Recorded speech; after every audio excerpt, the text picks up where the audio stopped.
Hi darlings, welcome back to jug with beautiful smiles YouTube ಚಾನಲ್ಗೆ. ಈಗ ನಾವಿದ್ದೀವಿ ಹೆಬ್ಬಾಳ ದಾಸರಳ್ಳಿಯ ಕರಗದೇವರ ಜಾತ್ರೆಯಲ್ಲಿ. ಈ ಜಾತ್ರೆಗೆ ನಮ್ಮ ಹೆಣ್ಮಕ್ಳು ಎಷ್ಟು ಚೆನ್ನಾಗಿ ರೆಡಿಯಾಗಿದ್ರು ಅಂದರೆ ನಿಜವಾಗ್ಲೂ ಪ್ರತಿಯೊಬ್ಬರು ಎಷ್ಟು ಮುದ್ದಾಗಿ ಕಾಣಿಸ್ತಾ ಇದ್ರು. ಯಾಕೆಂದರೆ ನಮ್ಮ ಸಂಸ್ಕೃತಿ ಏನು ಸೀರೆ ಲಂಗ ದಾವಣಿ ಈ ಒಂದು ಡ್ರೆಸ್ಗಳನ್ನ ಹಾಕೊಂಡು ಪ್ರತಿಯೊಬ್ಬರು ಬಂದಿದ್ರು. ನಿಜವಾಗ್ಲೂ ಯಾವಾಗಲೂ ಈ ಥರದೊಂದು ಜಾತ್ರೆಗಳು ನಡೀತಾ ಇದ್ರೆ ನಮ್ಮ ಹೆಣ್ಮಕ್ಳು ಯಾವಾಗಲೂ ಇದೇ ಥರ ಇರ್ತಾರೆ ಅಂತ ಹೇಳಿದ್ರೆ ತಪ್ಪಾಗಲ್ಲ ಅಲ್ವಾ. ಹಂಗೆ ನೋಡ್ತಿದ್ದಂಗೆ ನಮ್ಮ ಕರಗದಮ್ಮ ಪೂಜೆ ಕೂಡ ಸ್ಟಾರ್ಟ್ ಆಯಿತು. ಎಷ್ಟು ಚೆನ್ನಾಗಿ ಅಲಂಕಾರ ಮಾಡಿದ್ರು ಅಂದರೆ ನಿಜವಾಗ್ಲೂ ತುಂಬ ಚೆನ್ನಾಗಿತ್ತು. ಇವ್ರು ಬಂದು ದ್ವಾರಪಾಲಕರು. ಸೊ ಈ ದೇವಸ್ಥಾನದಲ್ಲಿ ನಮ್ಮ ವೀರಭದ್ರ ಸ್ವಾಮಿಗಳು ಕೂಡ ಇದ್ದಾರೆ. ಎಷ್ಟು ಚೆನ್ನಾಗಿ ಅಲಂಕಾರ ಮಾಡಿದ್ದಾರೆ ಅಲ್ವಾ. ಇದೇ ದೇವಸ್ಥಾನದಲ್ಲಿ ನಮ್ಮ ಅನ್ನಪೂರ್ಣೇಶ್ವರಿ ದೇವರು ಕೂಡ ಇಲ್ಲಿದ್ದಾರೆ. ಇಲ್ಲಿಂದ ಆಚೆಗೆ ಸ್ಟಾರ್ಟ್ ಆಗಿದ್ದು ನೋಡ್ಗುರು ತಮಟೆ ಸೌಂಡು. ಇಲ್ಲಿಂದ ಆಚೆಗೆ ಎಲ್ಲ ಜೋರು ಜೋರು. ಹೇಳ್ತಿದ್ದಂಗೆ ನಮ್ಮ ಹೆಣ್ಮಕ್ಳು ನೋಡಿ ಲಂಗ ದಾವಣಿ ಮತ್ತು ಸೀರೆ ಉಟ್ಕೊಂಡು ಆರತಿ ನಿಂತ್ಕೊಂಡು ಎಷ್ಟು ಚೆನ್ನಾಗಿ ಬರ್ತಿದ್ದಾರೆ ಅಲ್ವಾ.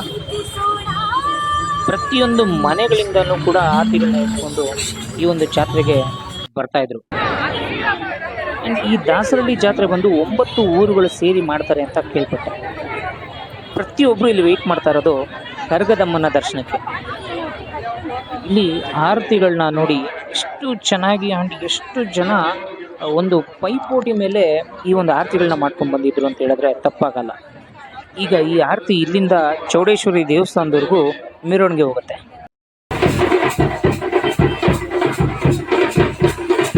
ಭರ್ಜರಿ ಕುಣಿತ.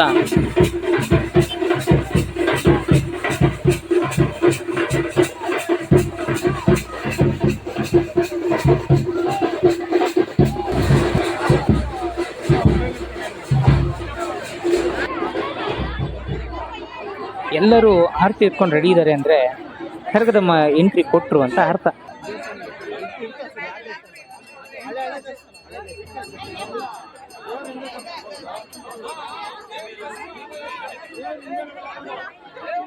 ಈ ಒಂದು ಕರಗದಮ್ಮನ ಒತ್ತಿರೋದು ಬಂದು ಸತೀಶ್ ಗೌಡ್ರು ಅಂತ. ಅವರು ಕೂಡ ನಮ್ಮ ದಾಸರಳ್ಳಿಯವರೇ. ಮೊದಲನೇ ಸಲ ಕರಗ ಒತ್ತಿದ್ರು ತುಂಬ ಚೆನ್ನಾಗಿ ನಿಭಾಯಿಸಿದ್ದಾರೆ. ಮಧ್ಯದಲ್ಲಿ ನಂದು ಒಂದು ವಿಡಿಯೋ ಇರಲಿ ಅಂತ ಹಾಕಿದ್ದೀನಿ.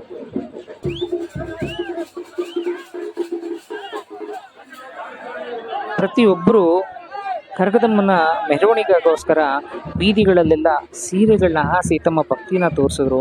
ಸೊ ಈ ಮೆರವಣಿಗೆ ಸೀರೆ ಮೇಲೆ ನಡ್ಕೊಂಡು ಹೋಗಬೇಕು. ಅದು ಎಲ್ಲಿ ಕರಗದಮ್ಮ ದೇವಸ್ಥಾನದಿಂದ ಹಿಡಿದು ಚೌಡೇಶ್ವರಮ್ಮ ದೇವಸ್ಥಾನದವರೆಗೂ ಇದೇ ರೀತಿಯಲ್ಲಿ ದೇವ್ರನ್ನ ಕರ್ಕೊಂಡು ಹೋಗಿದ್ದು ಒಂದು ವಿಶೇಷ.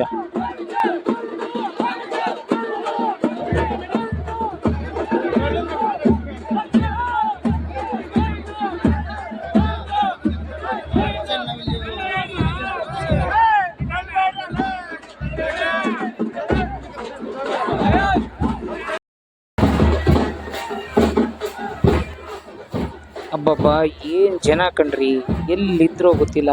ಮೆರವಣಿಗೆ ಹೊರಟಿದ್ದು ಸಿಕ್ಕಾಪಟ್ಟೆ ಜನ. ನಿಜವಾಗ್ಲೂ ಅದನ್ನು ನೋಡೋದಕ್ಕೆ ಖುಷಿ ಆಗ್ತಾ ಇತ್ತು.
ನೋಡಿದ್ರಲ್ಲ ಯಾವ ಲೆವೆಲ್ಗೆ ಜನ ಸೇರಿದ್ರು. ಸೊ ಬೀದಿಗಳಲ್ಲೆಲ್ಲ ಮೆರವಣಿಗೆ ನಡ್ಕೊಂಡು ಡೈರೆಕ್ಟಾಗಿ ನಮ್ಮ ಚೌಡೇಶ್ವರಮ್ಮ ದೇವಸ್ಥಾನಕ್ಕೆ ತಲುಪಿದ್ರು.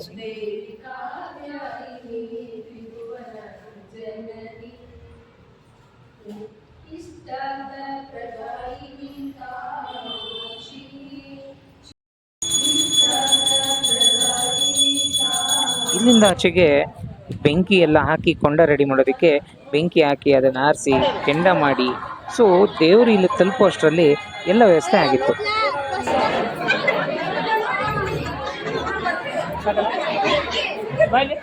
ಈಗ ಪ್ರತಿಯೊಬ್ಬರು ವೆಯ್ಟ್ ಮಾಡ್ತಾ ಇದ್ದು ಕರಗದಮ್ಮ ದೇವರಿಗೋಸ್ಕರ.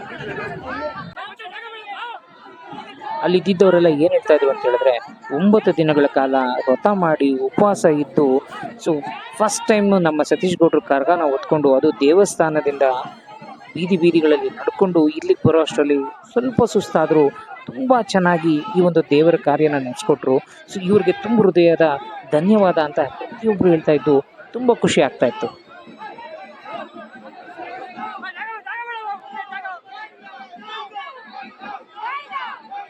ಗೋವಿಂದ ಗೋವಿಂದ ಅಂತ ಕೇಳೋದಕ್ಕೆ ಎಷ್ಟು ಪವರ್ಫುಲ್ ಆಗಿದೆ ಅಲ್ವಾ.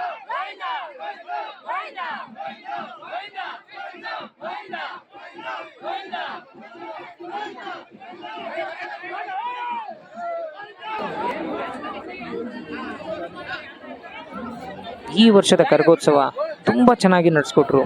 ಇದೇ ಥರ ಮುಂಬರುವ ಕರಗೋತ್ಸವಗಳನ್ನು ಕೂಡ ತುಂಬ ವಿಜೃಂಭಣೆಯಿಂದ ನಡೆಸ್ಕೊಡ್ಲಿ ಅಂತ ದೇವರಲ್ಲಿ ಪ್ರಾರ್ಥಿಸೋಣ. ಸೊ ಫೈನಲಿ ನನ್ನ ಕೈಲಿ ಎಷ್ಟಾಗುತ್ತೋ ಅಷ್ಟು ಮ್ಯಾಕ್ಸಿಮಮ್ ಈ ಪ್ರೋಗ್ರಾಮ್ನ ಕವರ್ ಮಾಡಿ ನಿಮ್ಮ ಮುಂದೆ ಇಡೋದ್ರಲ್ಲಿ ಯಶಸ್ಸಾಗಿದ್ದೀನಿ ಅಂದ್ಕೊಂಡಿದ್ದೀನಿ. ದಯವಿಟ್ಟು ನನ್ನ ಚಾನಲ್ನ ಸಪೋರ್ಟ್ ಮಾಡಿ, ಲೈಕ್ ಮಾಡಿ, ಶೇರ್ ಮಾಡಿ, ಕಮೆಂಟ್ ಮಾಡಿ ಅಂತ ಹೇಳ್ತಾ, love you all, take care, see you, bye bye.